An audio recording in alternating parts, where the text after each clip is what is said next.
बोलिए शंकर भगवान की। आइए दीदी, एक छोटा मोटा भगवान के चर्चा है। एक दीदी घर में एक शिष्या बहन रहते थे। वो शिष्या बहन बचपन से ही भगवान के ज्ञान ले लेते। 12 बरस की उम्र से उनको माता पिता समझाते रहे, बेटा भगवान के सेवा करते हुए घर में सब परिवार को सेवा करके भगवान के सेवा करते हैं ना, उन्हीं को भगवान एक दिन दर्शन देते हैं। रात दिन पूजा करिएगा बेटा, माए बाप तो दुखम सुखम सह लेगा, लेकिन बेटी पराया के धन है। जहां जाइएगा बेटा वहां सास ससुर नहीं समझेगा कि इसको पूजा करने के लिए छोड़ दीजिए। आलोक भैया जी कैमरा के सामने से हट के थोड़ा सा सेवा करिए। सास ससुर नहीं ना सहेगा बेटा कि पूजा करने दीजिए, पराया के धन है बेटी। भागे वाला के सास ससुर माता पिता होते हैं, लेकिन हाँ दोनों के हाथ से होना चाहिए। सास ससुर के भी मानना चाहिए कि अपना बेटी हो चाहे पराया के बेटी हो, बेटी बेटी है। अब बेटी के भी मानना चाहिए कि अपना माँ है, वो तो जन्म दे दिया, लेकिन सासू माँ हमारे चलने के लिए रास्ता सिखा रहा है, तो इनका उनका से ज्यादा सेवा करना चाहिए। माई 12 बरस से उम्र दीदी 20-22 बरस के हो गए। माता पिता उनका शादी ठीक कर दिलन। ससुराल जब जाए लगलन तो होनी बीत भगवान की कृपा कि बेचारी कितना गरीब घर में शादी लग गया माई कि रात खाए तो दिन ला सोचे, दिन खाए तो रात ला सोचे। ये सब महादेव के दया है दीदी, हम लोग कुछ नहीं कर सकते हैं। जो भगवान के लिखल होगा, बाप माई कितनों बरका ही कर देगा, लेकिन जो किस्मत में लिखा रहेगा माई वही होगा। बेचारी आए लड़का के क्या मन था, ये तो शिव के चर्चा करते थे बेचारी एकदम दिल से। बोले स्वामी जी सुबह उठ के पहले हमरा सब्जी ला दीजिएगा, बेल के पत्ता धतुरा सब फूल वगैरह ला दीजिएगा, हम अपना घर में पहले महादेव के पूजा करके तो हम भोजन बनाएंगे। अब उनकर पति के मुख से निकल गया कि आज खीर बनाओ। हमरा बहुत मन कर रहा है कि आज खीर मीठा चीज नया नोहर घर में आई तो आपको हाथ से खीर बनना चाहिए, खीर बनाओ। बेचारी सोचे कि कहाँ से खीर बनाए, न दूध है, न घर में चीनी है, न चावल है। चारों पट्टी खोजे माई तक कुछ न मिले बेचारी के। सासू माँ के पूछे कि माँ जी ऐसा तो नहीं है कि घर में कुछ भी नहीं है आपको? का पता बेटी, जे रहे जे तू अला तो हमारे घर में कोई चीज के बरहंती नहीं है, कोई चीज के एगो पौरा पार्टी होना चाहिए। तू आते के साथ हमारे घर में सब चीज पिला ली। बेचारी सोचे कि ऐसा तो दब कर्म करके हम ना ली, हम तो धर्म करहली, भगवान के सेवा करली, फिर भी भगवान हमरा ऐसा दुख काहे देलन। लेकिन सोच लिया मन में कि भगवान जी आप परीक्षा ले रहे हैं हमको, कितनों दुख दीजिएगा लेकिन आपको शरण हम नहीं छोड़ेंगे। लेकिन सोचे दीदी कि पति जी के भी बात मानना जरूरी है। पति भी एक भगवान है, जैसे महादेव के मानते हैं उसी तरह से अपना पति के मानिए दीदी दिल से। तो समझिएगा ना, सुत उठ के समय से पहले अपना पति के चरण छू के अच्छा वचन बोल के, मधुर वचन बोल के काम करिएगा ना माई, तो दिन भर काम में मन भी लगेगा, काम भी सफल हो जाएगा। थोड़ा सा झंझट करके खाना बनाइएगा, काम करिएगा तो लगेगा कि बनाएगा अच्छा चीज, लगेगा दब चीज। पति के बात मान के वो लड़की एकदम सोच में पड़ गई माई कि खीर बनावे ला कहलन, ओहू तो पहली प्रथम उनकर वचन हम कैसे टार दी।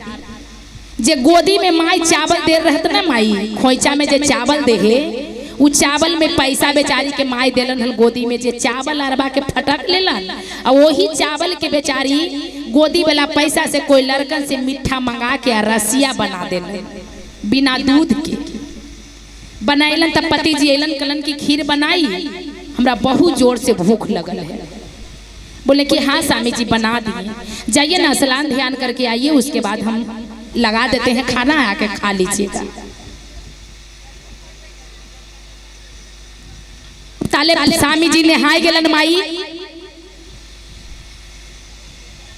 ताले बेचारी बढ़िया से छिपा में कार के सेराय लगी दे देलन, जैसे ओलती रहे दीदी, वो हारी रहे। पहले तो छप्पर छौनी के घर रहे, वो हारी तर चूल्हा पारल रहे, वही बेचारी का कैलन की बनैती ताले छिपा धोबे गेलन की दौड़ के खाना कारहब आ उखारे छोड़ देलन तसला कि ताले भाप निकली त सेरा जैतन त जल्दी पति जी हमरा खा लेतन। इतने में दीदी सब बरेरी में से जैसे छप्पर के ओहारी से एगो सांप के पोबा गिर गेलू तसला में। वो देखा नहीं बेचारी, कलछू से पूरा चला दिया, चला के एक छिपा खीर खार के हौकों के बेनिया स्वामी जी के खिला दी। आधो न खैलन दीदी, वो तो पॉइजन हो गलन, गरम में गिर गेलन, तो वो तो सांप रहे दीदी, तो वो तो जहर हो गई। आधो न खैलन आ उनका चक्कर आवे लगलन। अब उनका कुछ मन में आगरूम देवे लगलन, तो अपना पत्नी से कहलन कि देख अब हम जा रहे हैं, लेकिन 3 वचन हमर तू मान ली है।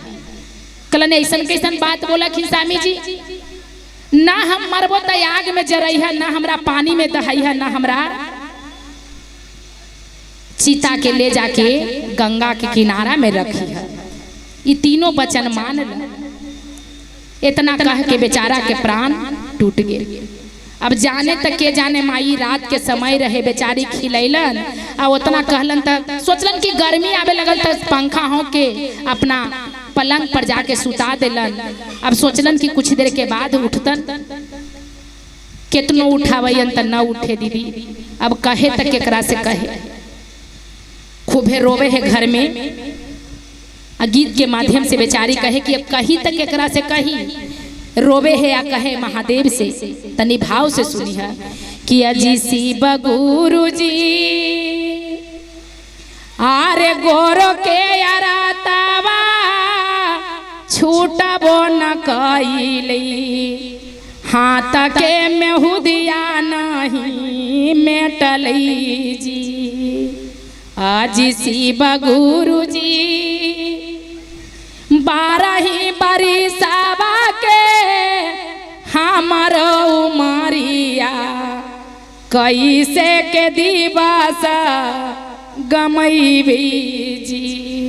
इतना सुन के ससुर जी कहलन कि काहेला इतना विरोग से रोवा, कुछ जाके पूछो उसको से। जाके पूछलन कि हे बेटी काहेला रोवा। फिर वैसे कहन किया जी ससुर जी गौना के सरियावा मलिनो नहीं भेली, गोरो के अरतवा नहीं छूटली जी। आज ससुर जी 12 बरिसवा के हमरो उमरिया, कैसे के दिवस गमैबी जी। ससुर जी के बेचारा बूढ़ा रहे, उनका समझ में ना आयल माई। सबके एक की भेजलन, भैंसुर जी अलन, देवर जी अलन, जितना गांव मोहल्ला रहे सब अलन, सब पूछलन तो सबके समझ में आल की कोई बात हो गई। जब उनका उठावे जाए माई तब मुंह से लार पात गिरल है, प्राण टूटल है। सब मिलके चीता सजावे लगल। जब ले जाए लगल त कलन किया जी ससुर जी पति जी यदि हालाना 3 गो बचानिया, कैसे भूलैबी जी ससुर जी। आज ससुर जी अगिया में न जलई है, पनिया में न डूबतना, कैसे रहबी जी ससुर जी। कलन की कोई होवे के बात है कि जे मर जाए ओकरा घर में रखे से काई जिंदा हो जेते। तोरे करामत सब रहो, तू डाइन जोगिन हला कौची सीख के अइला कि हमर बेटा के खियैला त प्राण टूट गेल। दुनिया तो यही न कहती माई।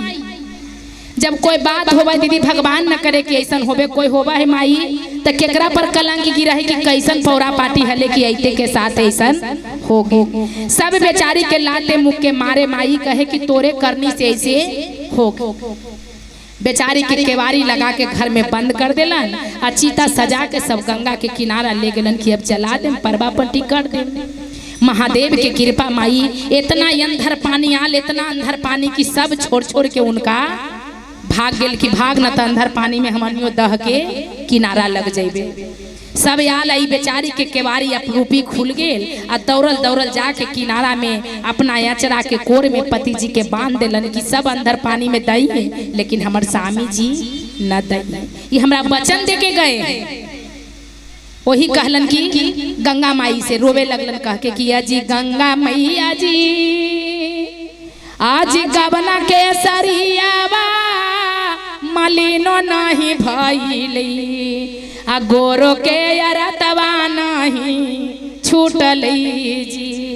आज गंगा मैया जी एहरे उमारिया में देला हो विपतिया, कैसे रहबै जी माता जी।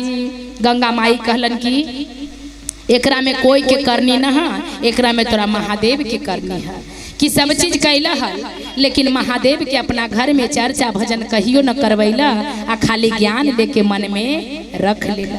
वही भगवान परीक्षा दिलन है, लेकिन तोर पति जिंदा हखून, तोर पति के हम अपना जटा में बांध के रख लियो, आ जखनी तोर पुकार सुन गेलियो, जखनी तोरा हम पति के लौटा के दे देबुआ। इतना में ब्रह्मा विष्णु महेश शंकर जी तीनों लोग के स्वामी सब कोई आ गेलन माई। एक बेरा महादेव जटा खोलन, उनकर पति के जिंदा अपना हाथ धरा दिलन कि एक जलम ना तू सातों जलम सुहागन रही है। आ सब शिष्या बहन के बताई है कि दुख देते हैं भगवान ने, लेकिन सुख भी देते हैं भगवान।